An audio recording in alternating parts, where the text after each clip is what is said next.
Namo tassa bhagavato arahato samma sambuddhassa. Namo tassa bhagavato arahato samma sambuddhassa. Namo tassa bhagavato arahato samma sambuddhassa. I pay respect to the Triple Gems, the Buddha, the Dhamma, and the Sangha. I pay respect to Venerable Bhante Ratananda, my Dhamma brothers, Venerable Nyarankara, Venerable Aryananda, Venerable Ichananda, and Venerable Deep Joy. May you benefit the most from listening to my Dhamma talk. May you attain to Nibbana. I'd like to give a Dhamma talk regarding verse number 27 of the Dhammapada. What I want to do is to share what I understand this verse means, in my opinion, what I think, the lesson I think we should learn from this verse. The verse is Ma pamadamanu yunjeta ma kamadati santawang appamato hijhayanto pappoti vipulang sukang. This verse means that do not engage in heedfulness and avoid sexual pleasures. The heedful and the contemplative are the ones who harvest the best joy, the best happiness.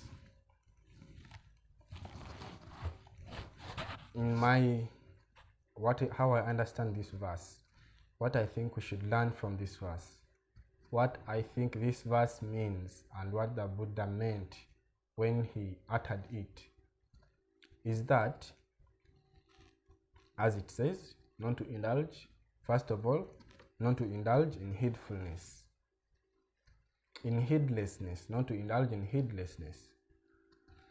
For me, I can say in the modern world, and I think even at the time of the Buddha,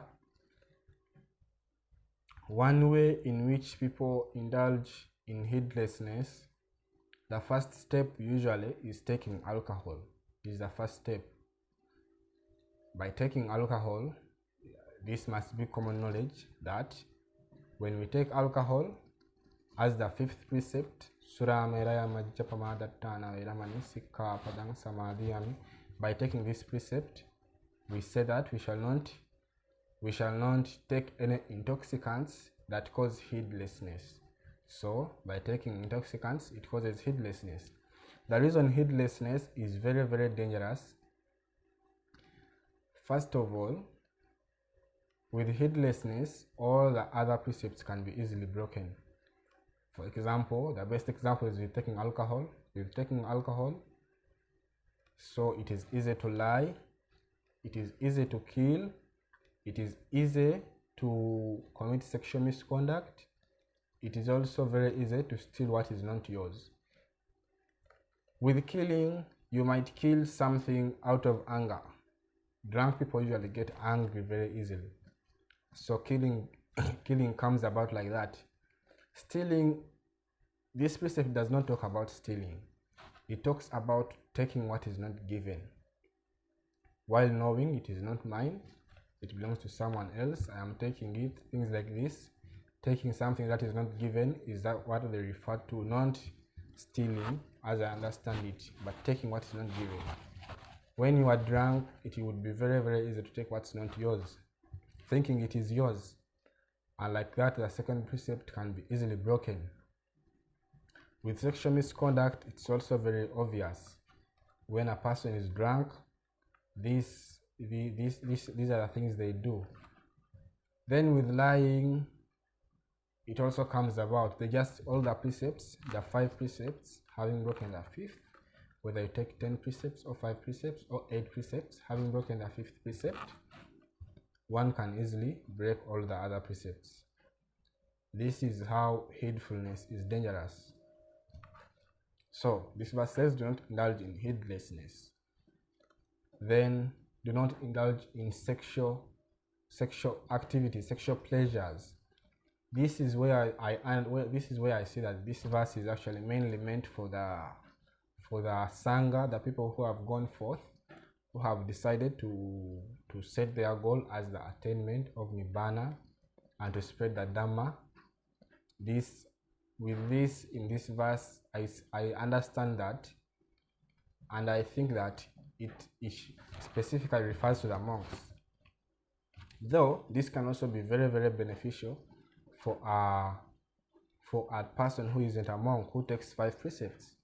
Anyway, with being heedless, indulging in heedlessness, one will commit sexual misconduct. If one has a wife, if one has a husband, it would be very easy to cheat. Without knowledge or with knowledge, still the precept is broken because it's caused by taking alcohol. Then it said, the verse continues that the heedful and the contemplative harvest and enjoy the benefits of the greatest joy. By being heedful, one does not do things one regrets. The best example is still taking intoxicants. I've seen also people myself having taken intoxicants, they fight. Having fought, waking up in the morning, he sometimes may even ask the other, what happened to your eye? And the other says, I don't know what happened to my eye. But the previous night they had drunk alcohol and they had fought, one injuring the other's eye. Like this, they have even forgotten. They are going to suffer because after the effects of these intoxicants are gone, they will suffer their heedlessness. This shows that actually heedlessness gives us results in this life and in the next life. Heedlessness. But by being heedful would be being mindful before speaking, to think before speaking, to think before acting. By doing so, one would never regret one's action. If a person can speak after thinking carefully, one will never think, why did I say this? Why did I speak this to this person? Sometimes we speak without knowing what time to speak, what to speak, who to speak to. Like these words come out of our mouth. But by being heedful, we would have contemplated and thought, this should not be spoken to such a person, this should not be spoken at such a time, this should not be spoken at all, like this. And this is the greatest joy. Not having any regrets is really something that would make one happy. Not having regrets, one would be very happy if one's life had no regrets at all. This is with being contemplative and being heedful. These two things are always together. With being heedful, one is contemplative. By being contemplative, one is being heedful.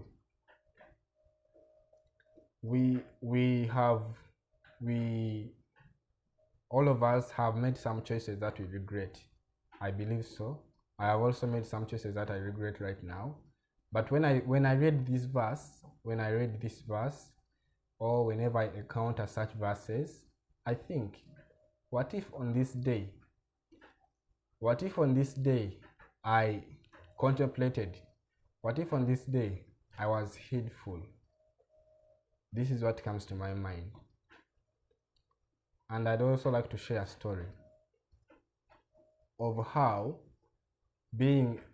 by referring to heedfulness as being mindful, we can see that not being contemplative also causes craving, unnecessary craving, wanting what we don't actually want.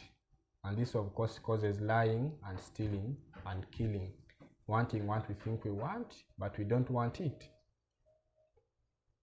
I'd like to share a story which I've had, that there was a man who was a rock cutter. So his job was to go on the mountains and cut rocks and then maybe shape them into whatever he wants or sell them to other people.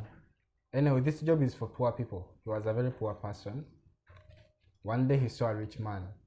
The rich man was being driven around. He had bodyguards with him.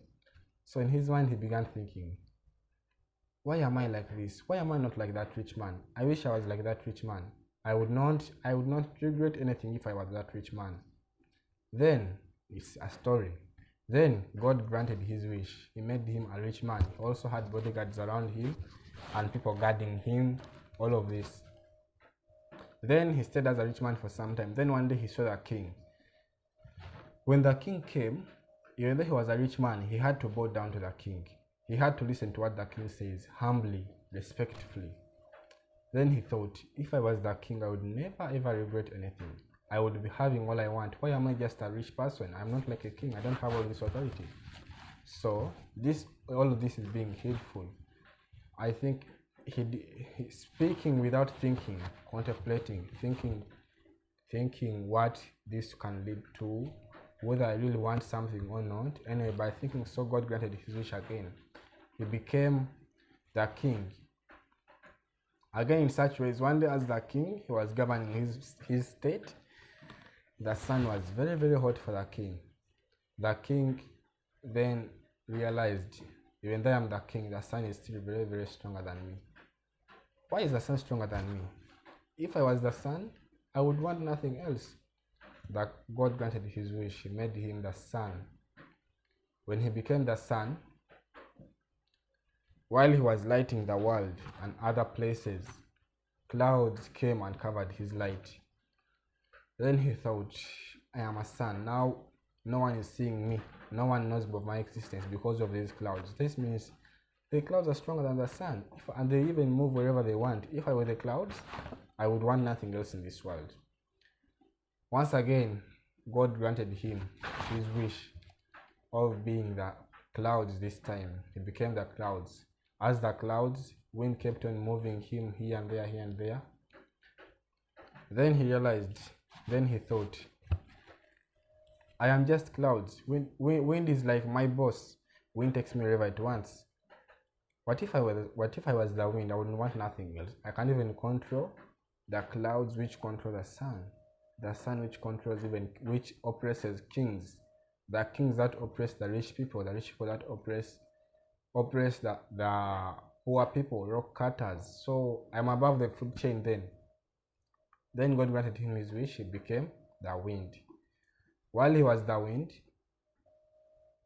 while he was moving here and there, moving the clouds, blocking the sun's path, just for fun, to exercise his powers as the wind, he found a challenge. He found a very, very, very big rock. This rock was a mountain. He couldn't move it. He tried moving the rock here and there, but he couldn't. It was very, very strong. So he wished again to become that big rock, so that nothing can move him. Wind cannot move him, yet wind can move the clouds that can even cover the sun's light. It was like the strongest thing. As God granted his wish once again, he became the mountain. A lot of time passed. Nothing used to happen to him. Then one day, a villager came whose job was cutting rocks. He began cutting the rocks. Then the mountain wondered, I am very strong, wind cannot move me. Who is this that can even harm me, that can reduce me, that can reduce my size? And he came to realize the thing that could reduce his size was still the poor rock cutter. Then he made a wish again. I want to become whatever this is stronger than a mountain. That's what I want to become. And he ended up becoming a rock cutter once again. Where he began, he went through all of these different levels, let me say, of power, of control. He ended up in the same position. He realized that where he was actually better than where he wanted to be. I can relate this to this gutter, that this man was being very, very heedful. He was not heedful, he was being heedless. He was not contemplative. He had greed and delusion together. Had he been contemplative, he should have thought that what he has is enough. as long as he survives as a man, he should not want to become a rich person, because even a rich person, he should have known a rich person as a person higher than him, and this never ends. So that's wasted his time, and he ended up being the same person. Anyway, this is just a story that is just symbolic to show how heedfulness is dangerous. And just like this, people take alcohol when they think of maybe the benefits of it. People indulge in sexual pleasures and all other sensual pleasures by thinking of how good it will be, but by being contemplative, one should realize that all these worldly things are conditioned to the three marks of existence. They are impermanent, they have suffering, they are connected with suffering because of their impermanence, and they